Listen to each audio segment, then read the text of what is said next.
Alright, so in the inside of the arm here, this muscle right here that you see, that's sort of loose. This is the epitrochlearis and the inside of the upper arm. Peel that back to see the triceps brachii on the medial side. Okay, this muscle right here is the pecta antebrachialis. Comes from the chest. You have to peel that back. Okay, to see the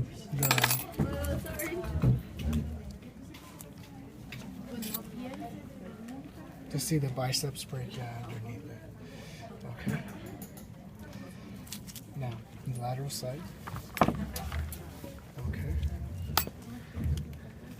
This is the triceps brachii on the lateral side. You don't have to peel anything back to see it. It's readily visible right away. Okay, so triceps brachii, all of this. Okay.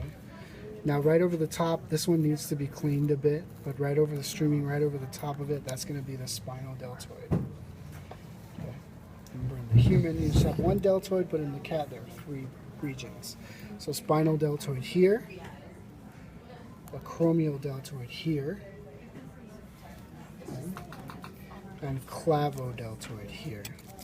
Now clavodeltoid should go all the way through to the other side. Okay, and it's going to be between, or it's going to be above that pecta antebrachialis. Okay. So you can make that separation right there. Okay,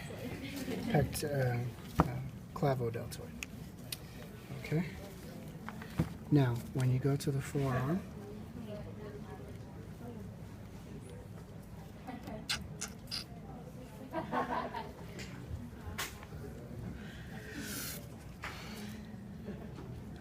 it looks like your brachia radialis has already been ripped. Okay, it used to go from here to here.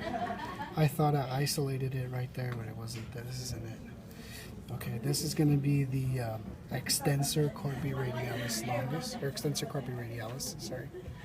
No longus, as far as you're concerned. Extensor carpi radialis. Okay, they should be right next to each other. So brachioradialis here, you see it's ripped. See that? Brachioradialis, and then extensor carpi radialis. Okay. Then this next one right here, if I can get through without ripping anything. What's the position? That can be filled.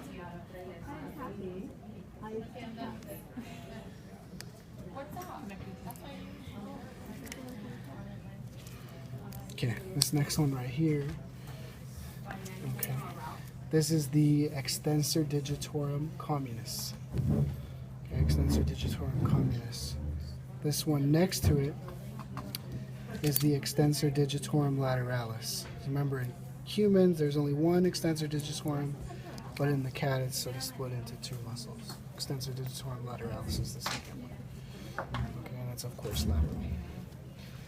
The last muscle here on the extensor side. Okay, and you know this is extensor side because it's lateral epicondyle. Those are all extensors. Okay, this last one here, this is the extensor carpi ulnaris because the cat's ulna will be here, the cat's radius is here. Extensor carpi ulnaris. Ulnaris. And every part of the name is, part of the anatomy of it. Extensor because it's this side, carpi because it goes to the wrist bones are carpals, and it's on the ulna side, so ulnaris. Extensor carpi ulnaris. Okay. Now, the very next muscle, we're going to skip these deep ones. The very next muscle is this one here. Okay, when you follow this one back to where it comes from, it doesn't come from the same side. It comes from the other side. You see that? Okay, so this is going to come from the medial epicondyle. Okay, this is the flexor side. Flexor side. Okay. So this one is going to be the flexor carpi ulnaris. Because it's still going to go to the wrist, it's still on the ulna side, but now it's a flexor instead of an extensor. Flexor carpi ulnaris. Okay. Next to the flexor carpi ulnaris is this really big one right here.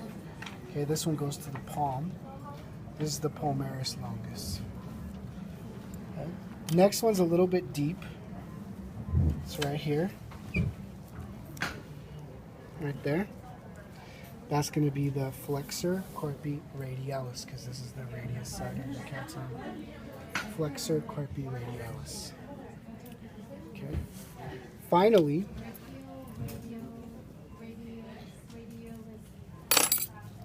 you have this one right here.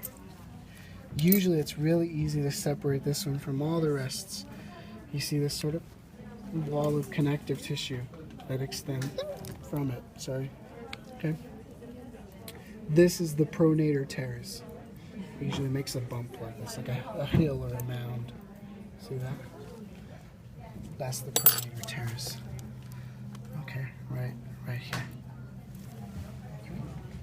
And then if you keep rotating, you would end up back at the brachioradialis. Okay.